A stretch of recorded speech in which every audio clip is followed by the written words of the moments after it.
ایک زمانے میں ایک ایسی دنیا تھی جہاں جادو اور ٹیکنالوجی آپس میں جڑی ہوئی تھیں۔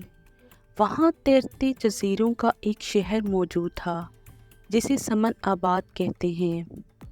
قدیم جادو اور وہاں کے لوگوں کی ذہانت کی وجہ سے یہ جزیرے آہستہ سے آسمان میں بہہ رہے تھے۔ سمن آباد میں ہر شہری جادوئی اور تکنیکی مہارت کا ایک انوکھا امتزاج رکھتا تھا۔ ان میں عالیہ نامی ایک نوجوان انوینٹر بھی تھی جسے ایسے جادوئی نمونے بنانے کا جنون تھا جو ستاروں کی طاقت کو استعمال کر سکے۔ اس کا خواب ایک ایسا آلہ تیار کرنا تھا جو اسے لامحدود آسمانوں پر لے جانے اور اپنے گھر سے باہر پراسرار زمینوں کو تلاش کرنے کا موقع فراہم کرے۔ عالیہ نے اپنی ورکشاپ میں لاتعداد راتیں گزاریں۔ اس کے چاروں طرف گیئرز، کرسٹل اور جادوئی کتابیں تھیں۔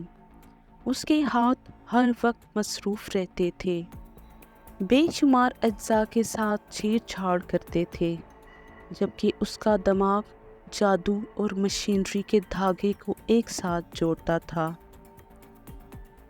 ایک شام جیسے ہی جڑواں چاند چمک رہے تھے اور ستارے خاموش حوصلہ افزائی میں ٹمٹما رہے تھے، عالیہ نے اپنا شاہکار مکمل کیا۔ ایک شاندار ہوائی جہاز جس میں چمکتی ہوئی روشنی کے بادبان اور ایک انجن تھا جس میں حیرت انگیز توانائی تھی۔ عالیہ نے اسے آسمانی جہاز کا نام دیا کیونکہ اسے عظیم ترین سفر پر ستاروں کی پیروی کرنے کے لیے ڈیزائن کیا گیا تھا۔ آسمانی جہاز تیار ہونے کے ساتھ عالیہ نے اپنے قابل اعتماد دوست کے ساتھ اپنے سفر کا آغاز کیا۔ ایک ساتھ وہ بادلوں میں سے گزرتے ہوئے، نئے جزیروں کی دریافت کرتے ہوئے اور اپنی کہانیوں کے ساتھ دوسرے آسمانی مسافروں کا سامنا کیا۔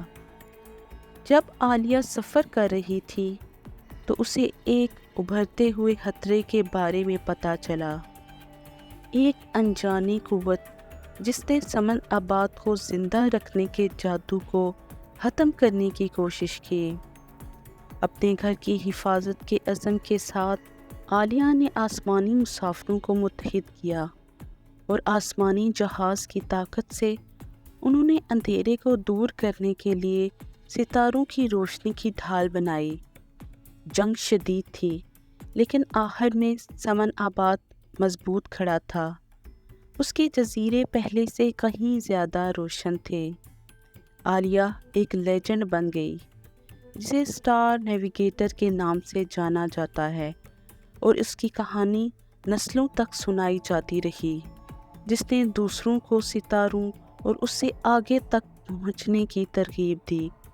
اور اس طرح عالیہ کا شہر پھلتا پھولتا رہا، جو ان عجائبات کا ثبوت ہے جو اس وقت حاصل کیے جا سکتے ہیں جب جادو اور ٹیکنالوجی ہم آہنگی میں ایک ساتھ رقص کرتے تھے۔